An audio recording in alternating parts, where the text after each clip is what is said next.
اب ایک سٹوری بہن بھائی کے بارے میں. یہ بہن بھائی انگریز تھے، مگر بہرحال بہن بھائی کی محبت کا تعلق تو ہوتا ہی ہے، انسان مسلمان ہو یا نہ ہو. مگر یہ عجیب قصہ ہے کہ جس میں ایک بھائی نے اپنی بہن کے ساتھ کیسے وفا کی، کیسے تعلق کو نبھایا. یہ سٹوری بہن نے نیریٹ کی ہے. وہ کہتی ہے کہ میں ایک بہت ہی غریب ماں باپ کی بیٹی تھی، بہت غریب ماں باپ،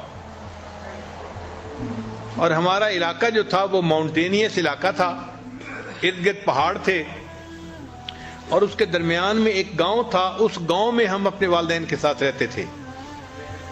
میں بڑی تھی اور میرا بھائی جو تھا وہ مجھ سے 3 سال چھوٹا تھا.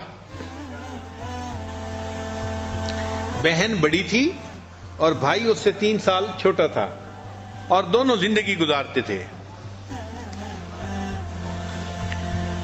کہنے لگی کہ میری عمر 11 سال کی تھی اور میرے بھائی کی عمر 8 سال کی تھی. ایک ایسا وقت آیا کہ جو گاؤں کا سٹور تھا نا، وہ سٹور کیپر ہینڈ کرچیف لے کے آیا جو سلک کے بنے ہوئے تھے اور بڑے خوبصورت ڈیزائن کے تھے. چنانچہ گاؤں کی ہر لڑکی کے ہاتھ میں وہ ہینڈ کرچیف تھا. جب میں نے دیکھا تو میرے دل میں بھی شوق ہوا کہ ایک ہینڈ کرچیف میں بھی خریدوں، لیکن میرے پاس 50 سینٹ تھے اور ہینڈ کرچیف کی قیمت جو تھی وہ $1 تھی، تو مجھے 50 سینٹ چاہیے تھے. اب میرے اندر جھجک ہوئی کہ میں اپنے ابو سے مانگوں. تو میں نے کیا کیا کہ جب اکیلی تھی تو والد کے ڈرائر سے 50 سینٹ میں نے چوری کر لیے، اور 50 سینٹ چوری کر کے میں نے $1 کا ہینڈ کرچیف خرید لیا. تو جب میں خرید کے لائی تو بھائی نے بھی دیکھا کہ نئی چیز خرید کے لائی ہے. اب میرے والد کے پاس زیادہ پیسے نہیں ہوتے تھے، چنانچہ اس نے جب اپنا ڈرائر کھولا تو اس نے فوراً فگر آؤٹ کر لیا کہ اس میں سے 50 سینٹ کسی نے چرائے ہیں. وہ کہتی ہے کہ میرے والد صاحب بڑے غصے میں انہوں نے ہم دونوں بہن بھائیوں کو بلایا اور بلا کے کہا کہ تم میں سے کس نے میرے 50 سینٹ چرائے ہیں. لڑکی کہتی ہے کہ یہ سن کے میری حالت تو ایسی کہ جیسے جسم میں خون ہی نہیں رہا، بالکل جیسے کوئی بے جان ہو جاتا ہے کہ بھئی میری چوری پکڑی گئی. میں بالکل خاموش کھڑی ہو گئی، رنگ پیلا ہو گیا. والد نے بھائی کو بھی بلا لیا اور بھائی کو بلا کے پوچھا کہ کیا تم نے میرے پیسے چرائے ہیں؟ اس نے کہا نہیں. اب دونوں خاموش تھے، بہن بھائی ہم، اور والد صاحب ناراض ہو رہے تھے اور کہہ رہے تھے کہ چوری کرنا بری عادت ہے، اور ابھی سے اگر تمہیں چوری کی عادت پڑ گئی تم اچھے انسان کیسے بنو گے، اور میں چوری کرنے والوں کو تو میں معافی نہیں دوں گا، میں اس کو پنش کروں گا، چونکہ یہ میں پسند نہیں کرتا کہ میرا بچہ کوئی چور بنے. اب والد جتنا ناراض ہو رہے تھے وہ کہنے لگی کہ میرا خوف اور زیادہ ہوتا جا رہا تھا. اس خوف کی حالت میں میرے چھوٹے بھائی نے میرے چہرے کی طرف دیکھا تو اس نے فگر آؤٹ کر لیا کہ یہ تماشا کیا باجی نے ہے، بڑی بہن نے ہے. اور اس نے میرا ہینڈ کرچیف بھی دیکھا تھا، وہ بتا بھی سکتا تھا کہ ہاں اس نے ایک نیا ہینڈ کرچیف خریدا ہے، مگر وہ چپ رہا. جب والد نے چند دفعہ پھر پوچھا کہ اگر تم نہیں بتاؤ گے کس نے پیسے اٹھائے تو میں دونوں کو پنش کروں گا. جب باپ نے یہ کہا نا کہ اگر کوئی نہیں بتائے گا تو میں دونوں کو پنشمنٹ دوں گا، تو کہنے لگے کہ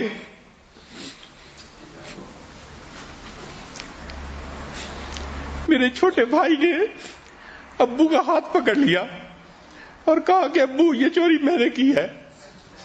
حالانکہ اس سے چوری نہیں کی تھی، مگر اس نے باپ کی زبان سے یہ سنا تھا کہ باپ کہہ رہا تھا کہ میں دونوں کو پنش کروں گا، اور وہ یہ نہیں چاہتا تھا کہ میری بہن کو پنش کیا جائے. جب اس نے اپنی زبان سے کہہ دیا کہ ابو یہ چوری میں نے کی ہے، اب والد کا سارا غصہ اسی کے اوپر اتر گیا.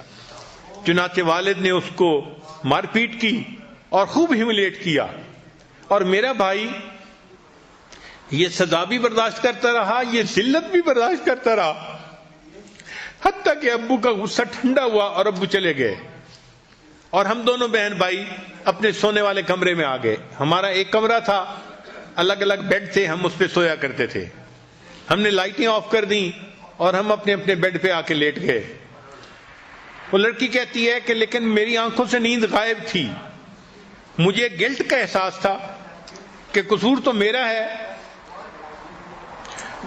اور مار میرے چھوٹے بھائی کو پڑی. میری آنکھوں سے آنسو رواں تھے اور پھر مجھے یہ بھی احساس تھا کہ میں اتنی کمزور کیوں تھی کہ بھائی کو مار کھاتا ہوا تو میں نے دیکھ لیا, میں نے یہ نہیں بتایا کہ یہ کام میں نے کیا ہے.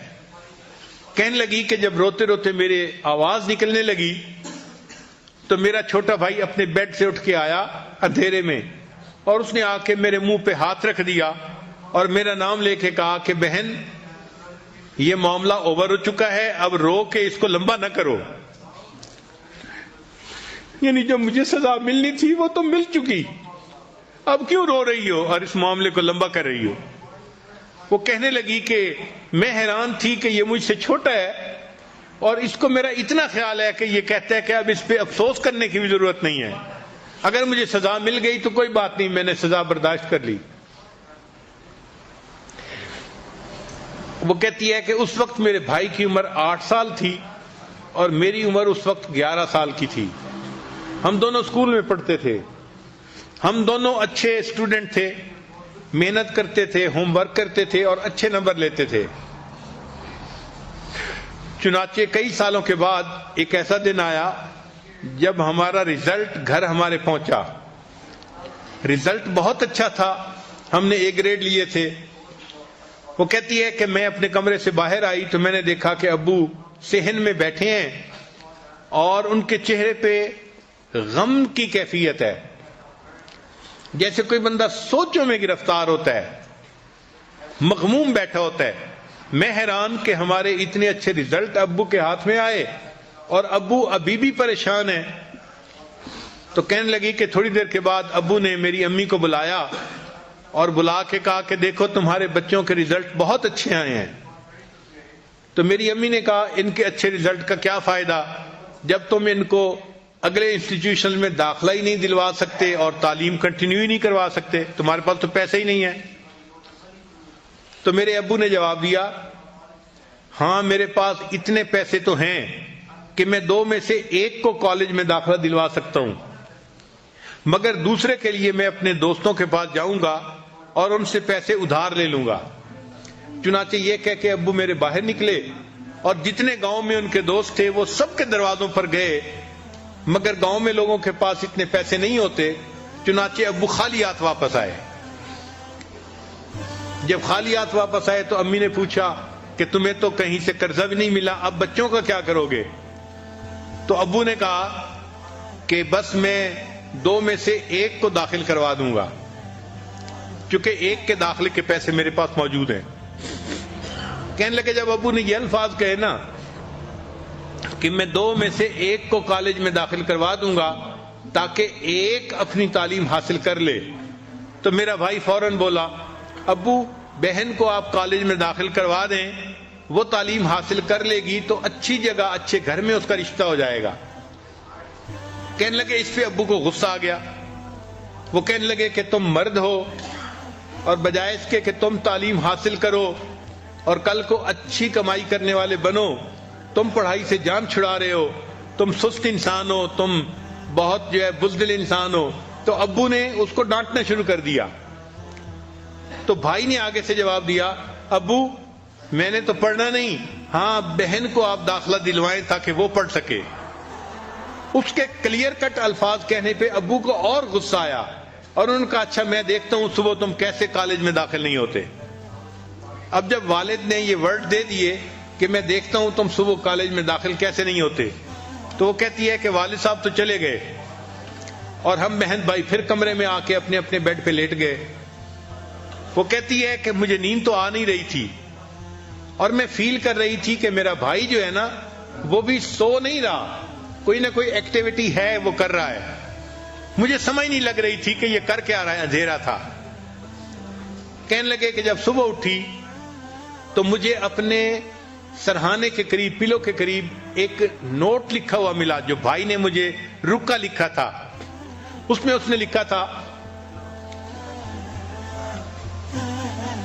میں 17 سال کا ہو چکا ہوں اور اس قابل ہوں کہ میں مزدوری کر کے اپنا پیٹ پال سکتا ہوں، لہذا میں ہمیشہ کے لیے گھر چھوڑ کے جا رہا ہوں تاکہ ابو مجھے کالج میں داخل نہ کروا سکے اور انہیں مجبوراً تمہیں داخل کروانا پڑے۔ اور پھر مجھے نصیحت تھی کہ آپ میری بڑی بہن ہو، آپ دل لگا کے پڑھنا اور ایک اچھی تعلیم حاصل کرنا یونیورسٹی سے۔ اور اس نے جو کپڑے پہنے ہوئے تھے وہ انہی کپڑوں میں گھر چھوڑ کے چلا گیا تھا۔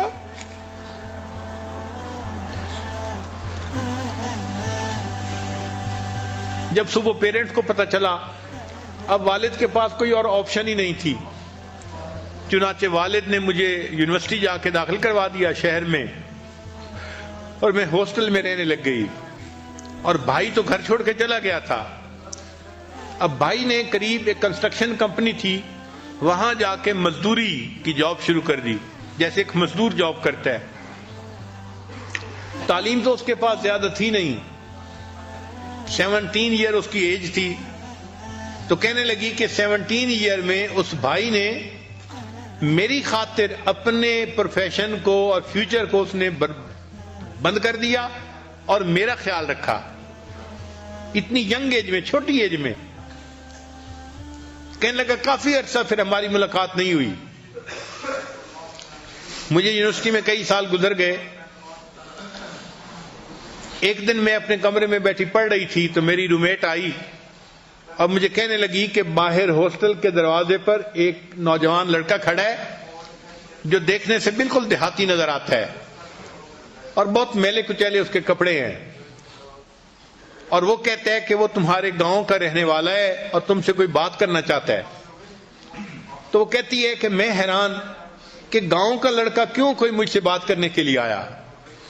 میں چونکہ لڑکی تھی اور گاؤں کے لڑکے لڑکیوں کو مختلف اشارے کرتے رہتے ہیں، تو میں سمجھی کہ یہ کوئی ٹائم ضائع کرنے والا لڑکا آ گیا ہوگا، تو میں نے جانے میں سستی کی۔ سخت سردی تھی اور آنے والا باہر دروازے کے اوپر سردی میں ٹھٹر رہا تھا، کھڑا ہوا تھا۔ پھر کافی دیر کے بعد مجھے احساس ہوا جو بھی ہے میں جا کے دیکھوں تو صحیح ہے کون۔ کہتی ہے میں جب ہاسٹل کے دروازے پہ آئی تو میں نے اپنے بھائی کو کھڑا ہوا دیکھا 3 سال کے بعد، وہ سردی سے ٹھٹر رہا تھا۔ تو میں نے اسے کہا کہ تم نے کیوں نہیں بتایا کہ تم میرے بھائی ہو؟ اس نے کہا دیکھو میرے کپڑوں کے اوپر مٹی لگی ہوئی ہے، سیمنٹ لگا ہوا ہے، کنکریٹ لگی ہوئی ہے، حال میرا برا ہے دیکھنے میں۔ اگر میں بتا دیتا کہ میں تمہارا بھائی ہوں تو تمہاری کلاس فیلوز کے درمیان تمہاری کیا عزت باقی رہتی، اس لیے میں نے صرف یہ کہا کہ میں تمہارے گاؤں کا بندہ ہوں، میں نے بھائی کا تعارف نہیں کروایا۔ وہ کہنے لگی کہ یہ سوچ کے میں نے بھائی کی طرف دیکھا اور میں نے اس کے کپڑوں سے یہ مٹی وغیرہ جھاڑنی شروع کی۔ وہ مجھے روک رہا تھا کہ یہ تو میری روز کی روٹین ہے، میں تو انہی کپڑوں میں زندگی گزارتا ہوں، اور میں کہیں سے سیمنٹ اتار رہی تھی، کہیں سے کنکریٹ اتار رہی تھی، کہیں سے ڈسٹ ہٹا رہی تھی، اور میں نے اسے کہا کہ مجھے کسی کی پرواہ نہیں، آپ کو بتانا چاہیے تھا کہ آپ میرے بھائی ہیں۔ کہنے لگی جب میں نے کچھ مٹی جھاڑ لی تو میرے بھائی نے اپنی جیب میں ہاتھ ڈالا، اس کی جیب میں ایک بٹر فلائی ہیئر کلپ تھا جو عورتیں اپنے لمبے بالوں کے لیے پیچھے لگاتی ہیں، اور بہت خوبصورت تھا۔ اس نے وہ ہیئر کلپ نکالا اور کہنے لگا کہ میرے پاس زیادہ بچت تو نہیں تھی، تھوڑے سے پیسے تھے جو بچے، ورنہ میں تو بہت ہی ہینڈ ٹو ماؤتھ زندگی گزار رہا ہوں۔ یہ جو تھوڑے سے پیسے بچے تھے، میں نے تمہارے پاس آنا تھا تو میں نے سوچا کہ میں تمہارے لیے کوئی گفٹ لے کے آؤں۔ میں نے دیکھا ہے کہ گاؤں کی اکثر لڑکیاں یہ بٹر فلائی ہیئر کلپ جو ہے یہ لگائے پھرتی ہیں، تو میں تمہارے لیے بھی لے کے آیا ہوں۔ پھر اس نے وہ بٹر فلائی کلپ جو تھا وہ میرے سر کے جو ہے نا سر کے اوپر رکھا اور کہا کہ یہ تمہارے بالوں کے ساتھ بہت اچھا میچ کرے گا، تمہیں بہت اچھا لگے گا۔ وہ کہتی ہے کہ بھائی کی اس محبت کو دیکھ کے مجھ سے نہ رہا گیا، میں نے اپنے چھوٹے بھائی کو ہگ کیا اور میں نے کہا کہ تم اتنی محنت کی زندگی گزار رہے ہو اور اس حال میں بھی تمہیں اپنی بہن کے لیے گفٹ لینا یاد ہے؟ وہ کہنے لگی میں تمہیں کیسے بھول سکتا ہوں، آخر تم میری بہن ہو۔ اس وقت میرے بھائی کی عمر 17 تھی،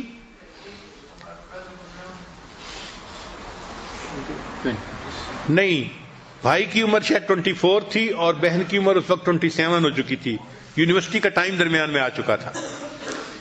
وہ کہنے لگی کہ خیر میں نے بھائی کو پھر رخصت کیا تو اس نے مجھے تسلی دی جاتے ہوئے کہ خرچے کی طرف سے گھبرانا نہیں، جو بھی میرے پاس بچت ہوگی میں تمہیں بھیجوں گا، کچھ تمہیں ابو بھیج رہے ہیں اور کچھ میں تمہیں بھیجوں گا، اس سے تمہارے خرچے پورے ہو جائیں گے، لیکن تم اپنی تعلیم اچھی طرح حاصل کرنا۔ جس نے اپنی تعلیم کا راستہ بند کر دیا تھا وہ بہن کو نصیحت کر رہا ہے کہ تم اچھی تعلیم حاصل کرنا۔ کہنے لگی کہ وہ چلا گیا، پھر کچھ سال گزرے تو میری یونیورسٹی کی تعلیم مکمل ہو گئی۔ اب میرے پاس اچھی پرسنالٹی بھی تھی اور اچھی تعلیم بھی تھی، چنانچہ میرے لیے ایک بہت اچھا پرپوزل آیا۔ وہ لڑکا پڑھا لکھا بھی تھا اور اس کے اچھی ڈگریاں کی ہوئی تھی۔ اس کے ساتھ میری شادی ہو گئی۔ شادی کے بعد میرے خاوند کو میرے بھائی کی کمپنی میں ڈائریکٹر کی جاب مل گئی۔ تو جس کمپنی میں، کنسٹرکشن کمپنی میں اس کا بھائی کام کرتا تھا مزدور کے طور پہ، اسی کمپنی میں اس کا جو خاوند تھا وہ ڈائریکٹر آ کر لگ گیا۔ کہنے لگا کہ چند دنوں کے بعد میرے خاوند نے مجھ سے کہا کہ تمہارا بھائی بہت محنت والا کام کرتا ہے، تھکن والا کام کرتا ہے اور مشکل والا کام کرتا ہے، اگر تم اس سے پوچھ لو، اگر وہ چاہے تو میں اس کو سپروائزر کی سیٹ پر جو ہے وہ پروموٹ کر دیتا ہوں تاکہ اس کو زیادہ مشقت والا کام نہیں کرنا پڑے گا۔ تو بہن نے جب مجھ سے پوچھا، بہن کہتی ہے کہ جب میں نے بھائی سے پوچھا اس نے بہت فرملی مجھے کہا کہ نہیں، مجھے پروموشن نہیں لینی، میں اسی پہ کام کرتا رہوں گا۔ میں خاموش ہو گئی۔ کچھ دنوں کے بعد میرا بھائی سیڑھے کے اوپر چڑھ کر کوئی بجلی کا کام کر رہا تھا، اس کو کوئی بجلی کا جھٹکا لگا اور وہ کافی اونچائی سے نیچے گرا۔ اس کی لیگ کے اوپر ایک بڑا زخم بھی آیا اور وہ بے ہوش بھی ہو گیا، چنانچہ اس کو ایمرجنسی میں ہاسپٹل میں پہنچا دیا گیا۔ جب ہمیں اطلاع ملی تو میں اپنے خاوند کے ساتھ اس کی توا پرسی کے لیے ہاسپٹل گئی۔ تو کہتی ہے کہ اس دوران میرے خاوند نے پھر ٹاپک چھیڑا کہ اس کو کیا ضرورت ہے یہ مشکل کام کرنے کی، میں اس کو پروموٹ کر دیتا ہوں سپروائزر کے طور پہ تو اس کا کام آسان ہو جائے گا۔ تو میں نے پھر بھائی سے کہا کہ بھائی آپ کیوں جو ہے پروموشن کو نہیں لینا چاہتے؟ تو کہنے لگے، اس نے بڑا سنجیدہ منہ بنا کر کہا کہ دیکھو تمہارا خاوند ابھی ابھی ڈائریکٹر بنا ہے، اگر یہ ایک ان پڑھ لڑکے کو سپروائزر بنا دے گا تو کمپنی میں اس کی عزت کیا رہے گی؟ تو تمہارے خاوند کی عزت کی وجہ سے میں پروموشن نہیں چاہتا، میں جیسا ہوں ویسا ہے۔ وہ کہتی ہے کہ میں اپنے بھائی کی طرف دیکھ کر حیران ہو رہی تھی کہ اتنا اس کو اپنے بہن کا احساس ہے کہ بہن کے خاوند کی بھی عزت کہیں خراب نہ ہو، اور یہ خود تنگی کی زندگی گزارنے کے اوپر راضی ہے۔ زندگی کا وقت گزرتا رہا، حتیٰ کہ جب میرا بھائی 30 سال کا ہو گیا تو اس نے گاؤں کی ایک لڑکی سے شادی کی۔ اب شادی کی مجلس میں سب گاؤں کے لوگ آئے ہوئے تھے، رشتہ دار آئے ہوئے تھے۔